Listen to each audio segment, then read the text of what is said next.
салом алейкум ба ҳама тамошобинони барномаҳои Сормон Сафаров канали USTJ. барномаи нав сар мекунем ҷавоб ба саволҳое ки дар комментария додагӣ будем. пеш ай барномаро сар кардан як сухан дорам. ахирон видеое ки парт офта будем иҷа бо сабабҳои техникӣ видео то ахирша набуд, ҳаму 1 минут буд, ҳамин хебуд то ахирша парфтагӣ набудам видеора. узри зиёд ва ҳозир ҳаму давоме ки дар видеои пешара буд ҳамуро ҳам гап мезанем ки оиди чӣ мо суҳбат кардагӣ будем. Рома нависае ки гапа зади ӯ не до конца сиён кард брат.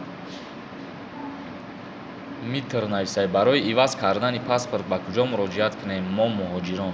Барои иваз кардани паспорти тоҷикӣ вақте ки ҳамин ҳудуди Тоҷикистон, ҷумҳурии Тоҷикистон омадем, ба паспортни соли ҳамун ноҳиятон муроҷиат мекунем ва паспортона иваз мекунем. Канали Тенҷ нависае дар бораи нафақахӯрон нагуфтӣ, важни буд брат, давоми видеора парто. Дар бораи нафақахӯрон ма ҳамин ха гуфтагӣ будам ки мисол ба фармони нав барои ҳамин иваз кардани паспорт барои нафақахӯро ва маъюбо бекор карда шуд, яъне ки нафақахӯро ва маъюбо метавонанд ба ҳамун паспортҳои пештарашон фаъолият кунанд. Абдуфато нависае салом алейкум бародар, сроки паспорти тоҷикӣ ҳаст, аз симкартом дар номаи ихелишам мекушанд симкартара. Вай фарқ надорад ки паспортат срок дорад ё ки не, бояд паспорта иваз кунӣ, яъне ки паспортҳои пластикӣ. Ихе бигирӣ ба фикрам ки 40% ҳами шаҳрвандои ҷумҳурии Тоҷикистон паспортҳошон муҳлат доранд, лекин ба фармони нав бояд ивазшон кунӣ. Агар ки иваз накардӣ ҳамун симкартҳое ки дар номтан хомӯш карда мешаванд. Джонс нависае чанд сомон штрафшаш? Штрафаш $10. ТЖК нависае салом ака, се бача бошӣ, агар даташ ҷидо шидагӣ боша, писари хурди хича сардори оила гузарона, хизматаш мебаранд ё ки не? Ай фарқ надорад фарзандо ҷидо зиндагӣ мекунанд ё ки дар якҷоягӣ зиндагӣ мекунанд, дар ҳолате ки се писар бошанд намешавад. Россия нависае салом алейкум сози акай Сормон, ҳамин саволумда пурра ҷавоб те. Ман зан дорам ва ЗАГС надорам, худо насиб кунад қарибии хати фарзанддор мешавам. Фарзандам дар номи кӣ мегузарад ва баъд ман ЗАГС кунам, метавонам дар худам гузаронамаш?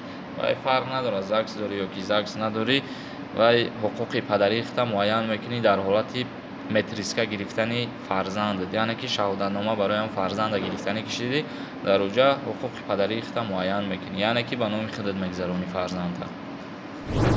Ламануси нависае Раҳматов салом Сорбон, мисоли гап ман дар ғарибиам паспорта алиш карда наметавонам, баъд симкартара махкам мекунанд? Албатта махкам мекунанд симкартата. Комрон нависае бародарое ки дар ғарибӣ ҳастанд чӣ хел иваз мекунанд? Ягон касе ҳастае? ҷавоби ҳамин савола бутия.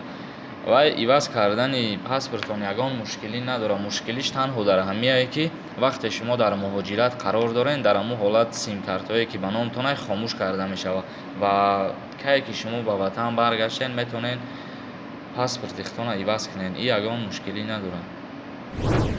Шериф нависае ака дар аэропорт дар вақти аблава омадан ба Тоҷикистон ҳуқуқ доранд дастгир кунанд? Ҳамин тариқ қонун ҳаст? Ҷавобатро нигаҳ дорам, зарур аст.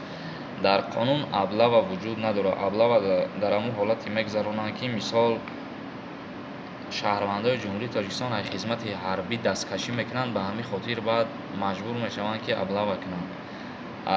Дар дохили аэропорт аблава кардан ҳақ доранд ё ки надоранд? Боз як бори дига мегӯям ки дар қонун аблава нест. GF нависае худат хизмат накардае, ки ҷо гап мезанӣ бира? Ман хизмат накарда бошам бародар, ман таҳсил кардагӣ, маълумоти олӣ дорам ва ини билет дорам аллакай. Фотима Давлатова нависае салом, ман фаҳмиданиям ки шахсоне ки накунанд симкарташонам мекушанд, паспорти кӯҳнара истифода бурда мешавад, баъди муҳлати ҳамун муайян кардаи давлат ба анҷом расида паспортҳои пештара дар ягон ҷо ба кор намераванд. Ай ҳамун шахсиятҳо танҳо ба кор мераванд ки ман номбар кардам маъюбо ва нафақахӯро. Ай маву шумо бар ин шахсиятҳо шаҳрвандо дигар дар ягон ҷо кордан намеояд. Федия нависае салом алейкум бародар, агар симкартая ба паспорти нав гирифтагӣ бошӣ чӣ хел мешавад? Мера як бори дига аз нав барқарор мекунӣ, агар дар ҳудуди Тоҷикистон бошӣ.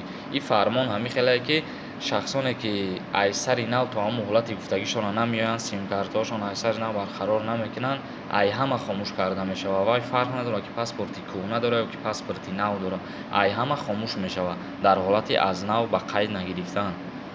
Мансур нависад: салом бародар, як писар бошӣ, документ дошта бошӣ, ЗАГС кадам мешавад оё ки не?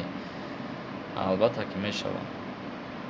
Арай нависад: салом алайкум, як савол, агар ду кӯдак дошта бошӣ, барои хизмат нарафтан ягон ҳуҷҷат тайёр мекунӣ ё ки не? Албатта ҳуҷҷат тайёр мекунӣ. Барои ду фарзанд доштан вақте ки ЗАГС дошта бошӣ, меравӣ ба ҳамун ҷои ЗАГСхона, дар қафои ҳамун паспортат печат мезананд. Паспортое ки китобча буданд, ҳамво печат доштанд, одамое ки ду фарзанд доштанд.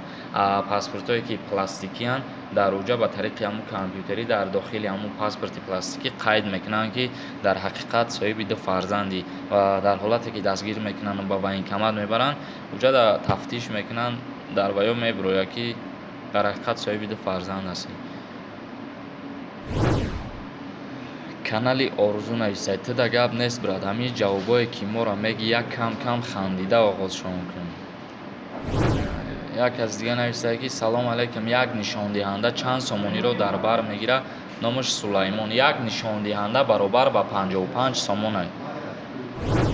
Қиёмиддин нависад: ака, дар бораи ҳамин блогерое ки дар бораи зани фалонира қапида гуфта камера мекунанд, барои просмотр як одами дигара беобрӯ, бешаъну шараф мекунанд, дар бораи ҳамиҳо чӣ гуфтанӣ худ? Ягон сухан мекардӣ. Дар бораи ё хай бародаро, ҳар кас ба худаш фикри шахсии худша дорад. Фикри ақидаи ма дигарай, фикри ақидаи тамошобин дигарай, фикри ақидаи онав блогере ки ҳамун видеоро мепартояд вай дигар. Ба ақидаи ма чияй фикронии ман нисбати ҳамин шахсҳо ҳамияе ки хай аввалан бигирӣ ҳамун мард зане ки ҳамин корро мекунанд, ваёра худо задай, худо ай зиёд намезанад, худо ай зиёд шармандат намекунад. Мегӯянд ку шармандагии ҳамин дунё ай зиёд намешавад. Бародаро, боз шарт нестае ки ҳамун миллати худмон аз шумо ба навор бигиранд, публикада нишонаш биден. Яъне ки як шаҳрвандои хориҷии дигада ки бигӯянд о миллати тоҷик инаи зани шавҳараш хелӣ кардай, ё ки зино кардиянд, ё дузӣ кардиянд, ё дигар корҳо кардиянд. Ба ҳамин хотир ман ягон сухан гуфтанӣ нестам. Гуфтам ки сухани ма, фикри ма оиди ино чияй? Ихе фикр кунӣ, худо ваёра задай. Барои ҳамин шарт нестае ки мову шумо ваёра ба навор бигирем, дар интернетҳо партоем. Мисол, ҳамун зане ки ҳамин корро мекунад, ҳавай фарзанд дорад, пага фарзанди ҳамун калон мешавад дар байни ёру рафиқа, дар байни хештабор, дар байни дигар психически ҳамун кӯдак вайрон мешавад. Ба ҳамин хотир худованд амана инсоф битаву ҳидоят кунад. Иҷаб боз саволҳо оиди ҳамин паспортану симкартае. Ба фикрам ки пурраву дақиқ ҳамаша фаҳмонтон барномаро метавонем ба анҷом расонем.